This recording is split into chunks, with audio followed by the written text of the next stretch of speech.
1904, 1905년까지 벌어진 러일 전쟁은 20세기 초 가장 중대한 전쟁 중 하나이지만 종종 간과되는 전쟁입니다. 러시아 제국과 일본 제국이 만주와 한반도에서의 전략적 이익을 두고 벌인 이 전쟁은 오랫동안 이어져 온 인종적, 제국적 위계 질서에 대한 고정관념을 깨뜨렸습니다. 특히 유럽 열강이 아시아 국가들보다 군사적, 기술적으로 우위에 있다는 기존의 믿음을 무너뜨렸습니다. 근대 역사상 처음으로 아시아 국가가 서구의 주요 제국과 전장에서 맞서 싸웠을 뿐만 아니라 결정적으로 승리를 거두었습니다. 이 전쟁의 세계적 영향은 단순히 전쟁터에만 국한되지 않고 국제 외교 질서를 재편했으며 러시아 내 혁명적 불안을 촉발하고 아시아와 아프리카 전역의 반식민지 운동에 용기를 불어넣었습니다. 이 전쟁의 원인은 제국주의적 경쟁, 민족주의, 그리고 러시아와 일본이 각각 추구한 상이한 근대화의 비전에서 깊이 뿌리내리고 있었습니다.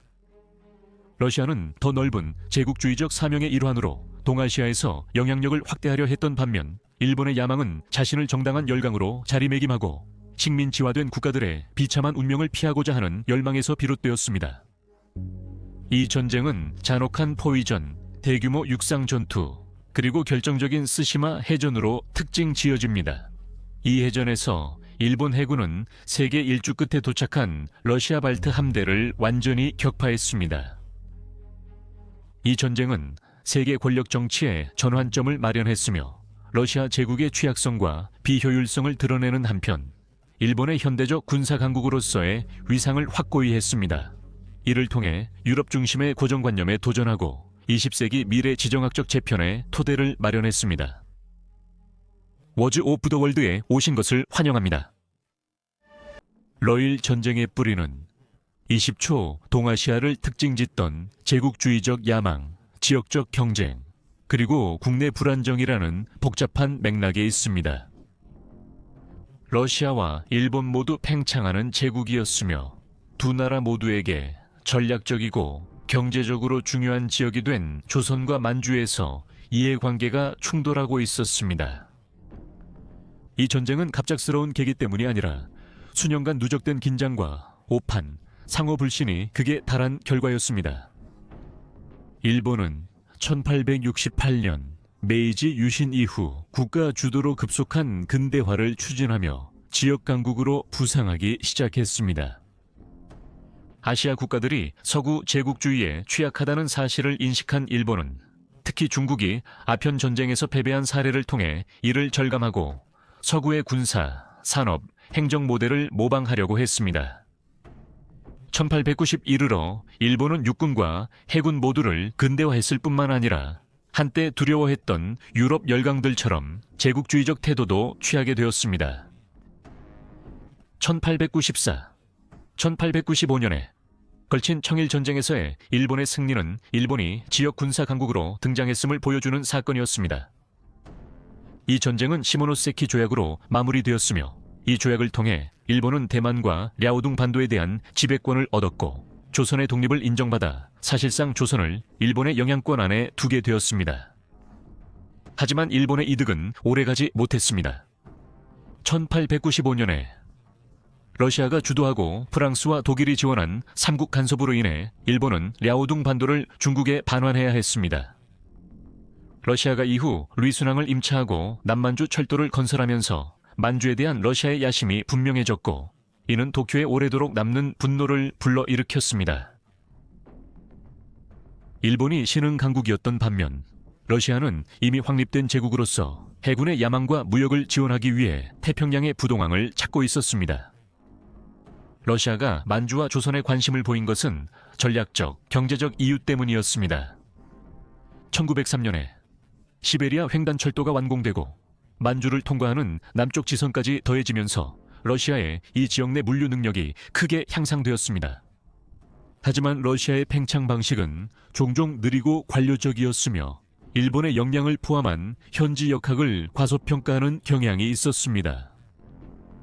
니콜라이 2세 황제 시절 러시아 정부는 일본을 이류 강국으로 보고 북중국의 영향력 확대에도 큰 위협을 느끼지 않았습니다. 1900년 의화단 운동 후 러시아가 만주에서 철수하지 않고 한반도 영향력이 커지자 일본 지도부는 점점 불안해졌고 지역 지배력 약화를 느꼈습니다. 1902, 1904 러시아와 일본 사이의 외교 협상은 반복적으로 실패했습니다. 일본은 만주에서의 러시아의 지배를 인정하는 대가로 한반도에서의 자국 이익을 인정받기를 바랐습니다. 하지만 러시아는 협상을 지연시키는 한편 이 지역에서 군사적 존재를 계속 강화했습니다. 이러한 움직임은 도쿄에서 불성실함과 제국주의적 오만의 신호로 해석되었습니다. 한편 일본은 1902년에 영국과 중요한 동맹을 맺는 데 성공했습니다. 영일 동맹은 서명국 중 한 나라가 2개 이상의 강대국으로부터 공격을 받을 경우 다른 한 나라가 지원에 나선다는 내용을 명시하고 있었습니다. 이 협정은 일본에게 외교적 자신감을 심어주었을 뿐만 아니라 다른 유럽 열강들이 러시아를 직접적으로 지원하며 개입하는 것을 억제하는 역할도 했습니다. 1904 초가 되자 일본의 인내심은 한계에 다다랐습니다. 1904년 2월 8일 일본은 리순항에 정박해 있던 러시아 함대를 기습적으로 야간 공격하며 전쟁의 공식적인 시작을 알렸습니다. 이 선제 공격은 일본의 전략적 사고를 반영한 것으로 러시아가 본격적으로 전력을 투입하기 전에 신속하고 결정적으로 싸우려는 의도였습니다. 특히 러시아의 유럽 본토와 극동 지역 사이의 거대한 거리를 고려한 전략이었습니다. 양제국 모두 내부 문제로 움직였습니다. 러시아는 전제 정권 강화, 사회 불안, 경제적 어려움, 개혁 요구에 직면했습니다. 외국과의 전쟁은 차르가 국민을 당열시키고 내부 불만을 돌릴 수 있는 수단이었습니다. 반면 일본은 승리가 자원과 영토 확보뿐만 아니라 자국의 급속한 근대화를 정당화하고 서구 열강의 식민지화 시도를 저지하는 데 필수적이라고 보았습니다. 이 전쟁은 산업화된 전쟁, 막대한 인명 피해, 그리고 특히 러시아 측의 전략적 오판이 특징인 현대적 갈등으로 전개되었습니다. 처음부터 일본의 치밀한 준비와 전술적 주도권은 러시아의 자만심, 물류상의 약점, 그리고 정치적 우유부단함과 극명한 대조를 이뤘습니다. 이 전쟁은 육지와 바다 모두에서 벌어졌으며 주요 전역은 만주와 랴오둥 반도를 중심으로 전개되었고 결국 스심에서 극적인 해전으로 절정을 이루었습니다. 1904년 2월 8일 밤 공식적인 선전포고 없이 일본은 러시아 태평양 함대가 주둔해 있던 포트 아서, 오늘날의 리순들을 기습적으로 어뢰로 공격해 큰 피해를 입혔습니다. 비록 완전한 승리는 아니었지만 이 첫 번째 공격은 일본이 주도권과 속도를 중시하는 전략적 태도를 잘 보여주었습니다. 러시아 함대는 사기가 저하되고 전투력을 회복하지 못했습니다. 곧이어 일본 지상군이 조선에 상륙하여 신속하게 북쪽으로 진격해 서울을 점령하고 만주와의 국경인 압록강을 향해 이동했습니다. 1904 5월 압록강 전투는 첫 주요 육상 전투로 기록됐습니다. 일본군은 러시아군을 결정적으로 격파하며 뛰어난 훈련, 협동, 그리고 사기를 보여주었습니다. 전쟁의 전환점 중 하나는 1904년 8월부터 1909년 1월 포트 에서 리순 공방전이었습니다.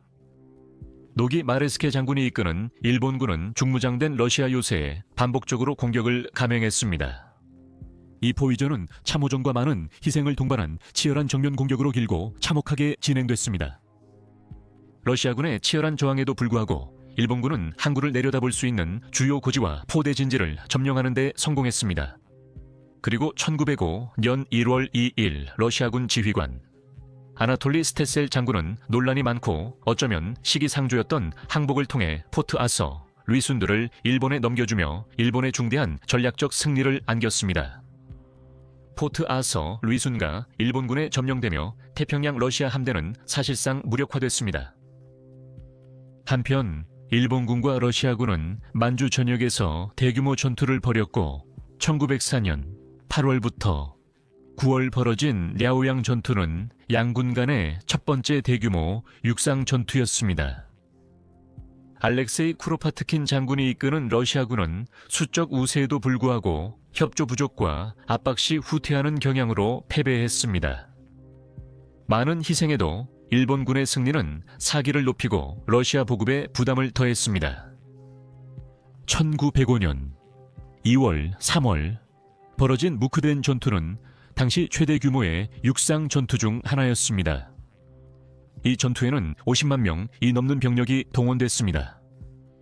오야마 이와오 장군의 일본군은 3주간 작전 끝에 러시아군을 포위하고 기동전에서 우위를 점했습니다. 완전한 후퇴는 아니었지만 러시아군은 북쪽으로 이동할 수밖에 없었고 주요 행정 및 교통 거점을 포기해야 했습니다. 이번 패배로 러시아 지도부는 충격을 받았고 전쟁에 대한 국민 지지도도 더 약해졌습니다. 러시아의 마지막 타격은 바다에서 있었습니다. 태평양 함대가 큰 타격을 입자 러시아는 발트 함대를 제2태평양 함대로 용감하게 이름을 바꾼 뒤 발트해에서 동아시아까지 1만 8천 마일에 달하는 고된 여정에 나섰습니다. 6 넘게 이어진 이 항해는 기계 고장, 낮은 사기, 그리고 도거뱅크 사건으로 알려진 영국 어선에 대한 오인 사격 등 외교적 사건들로 얼룩졌습니다. 1905년 5월 27일부터 28일까지 스시마 해협 근처에서 러시아 함대는 도고 헤이하치로 제독이 이끄는 일본 해군의 매복에 걸렸습니다. 스시마 해전은 러시아에게 완전한 재앙이었습니다. 기동력과 화력에서 밀린 러시아 함대는 거의 전부가 포획되거나 침몰당했습니다.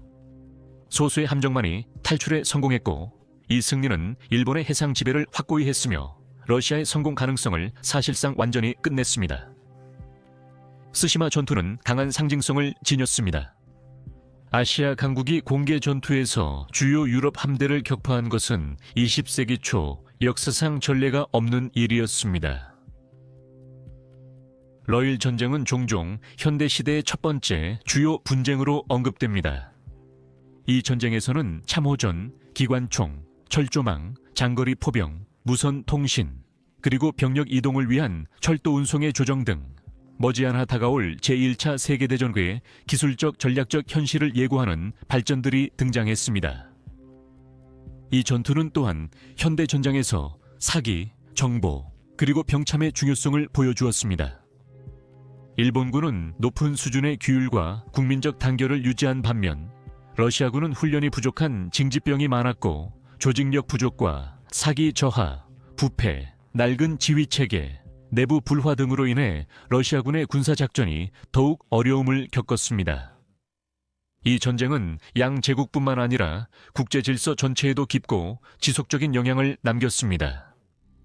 일본이 전략적이고 상징적인 승리를 거두었지만 이 전쟁은 러시아 제국의 취약성을 드러냈고 국내에서 혁명적 불안을 촉진하는 데에도 일조했습니다. 세계적으로 이 전쟁은 제국주의와 인종관계 역사에서 중대한 분수령이 되었으며 동양과 주로 편견을 가진 서양 사이의 권력 역학의 극적인 변화를 알렸습니다. 러시아 제국에게 이 전쟁은 완전히 참담한 재앙이었습니다. 이 전쟁은 군사계획, 지휘, 인프라의 심각한 약점을 드러냈습니다. 이 패배로 니콜라이 2세 황제의 권위가 약화되고 러시아의 강대국 이미지에 대한 신뢰가 무너졌습니다. 전쟁 노력은 러시아의 물류 능력을 지나치게 소모시켰고 경직된 관료제와 낡은 제도로 통치되는 제국의 취약성을 드러냈습니다. 이 패배로 내부 불안이 더욱 가속화됐습니다. 이미 열악한 노동 환경, 식량 부족, 정치적 탄압에 시달리던 러시아 국민들은 분노로 반응했습니다. 1905년 1월 전쟁이 계속되고 있던 중 상트페테르부르크에서 열린 평화로운 시위가 치명적인 무력 진압으로 이어졌고 이는 피해 일요일로 알려지게 되었습니다. 이 학살은 1905 혁명의 도화선이 되어 파업과 농민 봉기 그리고 전함 포템킨에서의 유명한 반란을 포함한 반란의 물결을 일으켰습니다. 혼란을 진정시키기 위해 니콜라이 2세 황제는 양보를 할 수밖에 없었고 그 결과 러시아 최초의 국회인 두마가 설립되었습니다. 두마의 권한은 제한적이고 자주 무시됐지만 두마의 등장은 전제정치 약화를 상징했습니다. 이 전쟁은 사실상 황제 권력의 붕괴를 드러내고 가속화시켰으며 이러한 흐름은 1917년 러시아 혁명으로 절정에 이르게 됩니다. 1905년 9월 미국 대통령 시어데어 루스벨트의 중재로 포츠머스 조약이 체결되며 전쟁이 공식적으로 끝났고 루스벨트는 이로 인해 노벨 평화상을 받았습니다. 이 조약은 일본의 한국에 대한 이익을 인정하고 러시아의 남만주 임차권을 일본에 넘겼습니다. 이 조약은 적대 행위를 끝냈지만 양측 모두 불만이 남았습니다. 러시아는 굴욕을 당했지만 시베리아 영토의 대부분을 유지했고 일본은 명성과 영향력을 얻었지만 기대했던 모든 배상금이나 영토를 얻지는 못했습니다. 이 조약은 또한 아시아 외교의 국제화에서 중요한 순간을 의미했습니다. 이것은 미국이 세계 문제의 중재자로 부상했음을 알렸고 일본이 세계 강대국 정치에 포함되었음을 강화시켰습니다. 반면에 일본은 이 갈등에서 인정받는 세계 강국으로 떠올랐습니다. 일본의 군사적 성공은 전 세계를 놀라게 했고 메이지 유신부터 시작된 수십 년간의 근대화 노력을 입증해 보였습니다. 이 승리로 일본은 한반도와 남만주 그리고 리순항 포트 아서 임차권과 남만주 철도에 대한 통제권을 얻게 되었습니다. 일본은 더 큰 영토적 이득을 기대했지만 이제 지역 패권국으로서의 위상이 확립되었고 이는 다른 어떤 잠재적 이익보다도 더 큰 의미를 가졌습니다. 이 전쟁은 또한 일본이 더욱 적극적이고 궁극적으로는 공격적인 제국 확장 정책을 시작하는 계기가 되었습니다. 1910년 일본은 한국을 공식적으로 병합해 가혹한 식민 통치를 시작했습니다. 승리로 자신감을 얻은 일본은 서구 열강과 대등해지려 동아시아 지배 세력이 되고자 하는 야망을 키웠습니다. 국내적으로 이 전쟁은 국민 통합을 강화하고 군대, 특히 해군의 위신과 자부심을 높였습니다. 하지만 포츠머스 조약에서 얻은 보상이 제한적이었던 것, 특히 러시아로부터 배상금을 받지 못한 것에 대한 일본의 불만은 일본 내 민족주의자들 사이에 불만의식을 키웠고 이러한 불만은 1930 대담한 군국주의로 다시 표면화하게 됩니다. 러일 전쟁은 전 세계 식민지에 깊은 심리적, 이념적 영향을 주었습니다. 아시아 국가가 유럽 제국을 물리친 것은 인종적 위계 질서에 도전했습니다. 아시아와 아프리카에서 이 전쟁은 반식민지 잠재력의 강력한 상징이 되었고 인도 민족주의자들, 베트남 혁명가들, 아프리카 지식인들은 일본의 성공을 서구의 지배가 필연적인 것이 아님을 보여주는 증거로 인용했습니다. 유럽에서도 이 패배는 충격이었다.